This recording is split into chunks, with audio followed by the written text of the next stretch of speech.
A young mother and father become trapped in a chaotic emotional storm of separation and rejection. To the audience, this opens up a very dark door into a world of enraged fallout, showing us an all too real look at the damage caused by breakups, alongside some gruesome body horror. 1981's Possession is the subject of today's episode of Nightmare Fuel, released in the build-up to a streaming re-release on Shudder. As per all Nightmare Fuel episodes, there will be major spoilers ahead. So, who are the couple being observed in this film? We are presented with Mark and Anna, played by Sam Neill and Isabelle Adjani. Both give world-class performances in this film, as director Andrzej Zulawksi walks us down a brutal, crooked path, showing us what can happen when parents split up, to not only themselves, but to those around them. When we first meet Anna and Mark, you can tell that something isn't working between them, and the goal is to figure out exactly where they stand. I think that there were some really cool subtle symbols in this opening scene which foreshadow where Mark and Anna see themselves. After their first exchange, Anna walks away from Mark, while Mark is left behind, forced to become encumbered with lots of bags, struggling to carry them. This moment represents each person. Anna has walked away from Mark, having an affair and openly admitting her preferences for the other man, Heinrich. She walks away embracing herself, hinting that she is protective of herself while turning her back and heading away from Mark. But Mark is left carrying the weight of the luggage, similar to how he carries the grief of the rejection, going through an agonising mental battle over a 3-week period wherein he becomes scruffier, endures panic attacks, and feels infuriation coursing through his body, along with alcohol. Right away, through this one simple bit of imagery, we can see where the former couple stands. There's even a clever image of Mark in a meeting which takes place in a huge room with vast amounts of empty space, and his chair is distinctly distanced from other elements of the room, which to me further hinted at the isolation felt in Mark's life. However, this early symbolism is more of a prequel to the carnage that ensues, as Possession takes us to some very real and extremely frightening places in relation to this separation, specifically through Anna suggesting a divorce. We can identify the tension between Anna and Mark early on, but it's the restaurant scene which gives us an insight into the physical damage inflicted by periods such as this. They sit back to back on a cornered seating arrangement, even a cornered mirror behind them. Again, you can see the angle of them going off in different directions, their backs turned supporting this, and the fact neither of them are able to face the mirror, i.e. their reflections, represents to me that neither of them wants to face themselves, let alone each other. They want to be in their own little world, unobserved by not only the one that hurt them, but also by their very self, the one experiencing this pain. But the restaurant scene intensifies with Mark snapping, throwing furniture around, smashing up the establishment. It's a nasty scene brimming with spite and is our first real indicator towards Mark's physicality. This theme continues on with some really tough to digest sequences. They have arguments with each other which become visceral, tormented screams echoing between the walls before damage is inflicted. Slaps and punches become commonplace, with Mark beating Anna to a bloody mess after she slaps him, each of their clothes becoming stained with crimson. We even see points where the same visual results are achieved not from Anna and Mark fighting against each other, but from self-harm, with Mark using an electric carving knife to slice several trenches in his arm, and Anna using the same knife on her neck. Neither reacts accordingly to the wounds inflicted, as though they can barely feel the pain. Their pain is coming from elsewhere, so that even the feeling of self-mutilation is subdued by the anguish of their heartache. The rawness and authenticity of Mark and Anna's conflict really is staggering to behold. It's downright cruel and animalistic, but if you've ever been a witness to similar occurrences, this is very much what things can develop into. It's acted and directed with unashamed accuracy, and the sour taste in the mouth possession is able to provide the viewer with is a dose of a scathing reality experienced on a daily basis. But what directions do Anna and Mark head in? Well, Anna admits her lustful affair with her new lover Heinrich, whereas Mark attempts to become intimate with his son Bob's schoolteacher, who looks identical to Anna, albeit with emerald green eyes. Interestingly, Anna's attraction redirects towards a person who is nothing like Mark, whereas Mark's desires aim towards someone who is almost identical to Anna. That to me speaks volumes on what each person really wants. Anna doesn't want Mark or anything like him, whereas Mark's attempt at a replacement comes from a person stunningly similar to the one he's grieving over. For the first half of Possession, the nightmare fuel comes primarily from the all-too-real reflection of the impacts of cheating on your partner, dragging us through an uncomfortable thorned forest of shattered souls. But Possession takes a shift into a body horror landscape via the inclusion of the creature. The first glimpse we have of this entity comes from Mark hiring a private detective to follow Anna, which leads to the detective entering Anna's apartment. He opens a door into a dingy room. Inside it is a bizarre fleshy creature tucked away in the shadows. Anna bottles the detective, and when we next see him, he's lying dead behind the bedroom door beside the organic matter of the creature. An amalgamation of flailing tentacles atop a blood-stained mattress surrounded by walls dripping with rouge. The sounds of wet squelching take over the scene as Anna reveals to a second detective that it made love to her all night. Imagine that!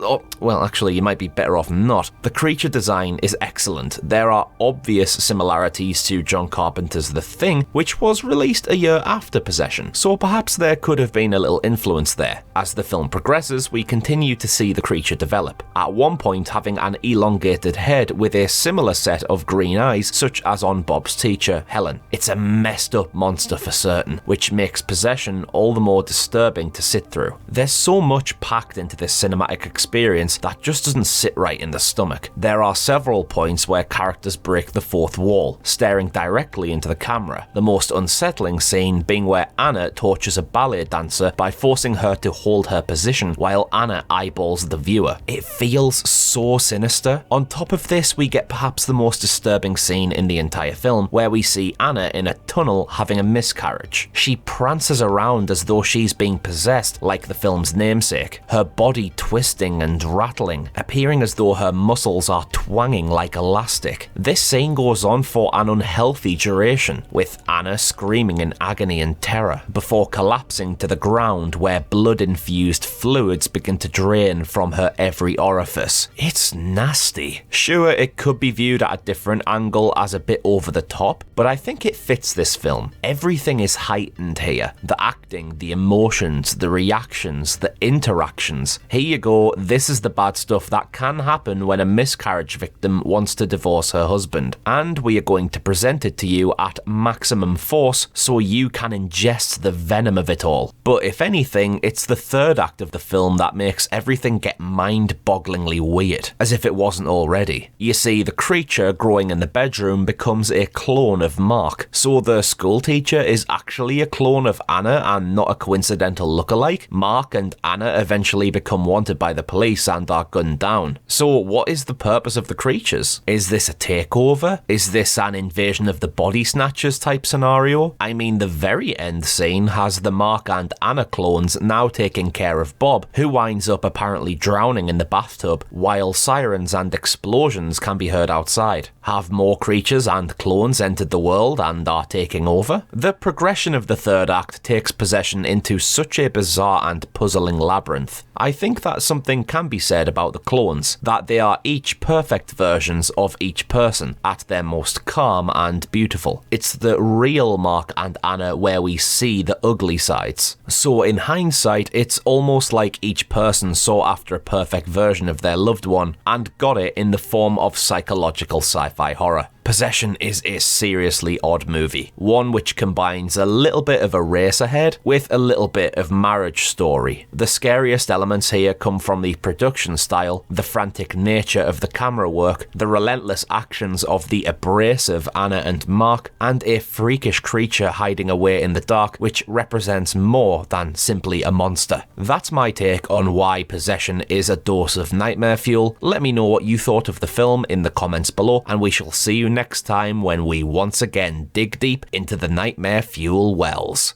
Cheers out.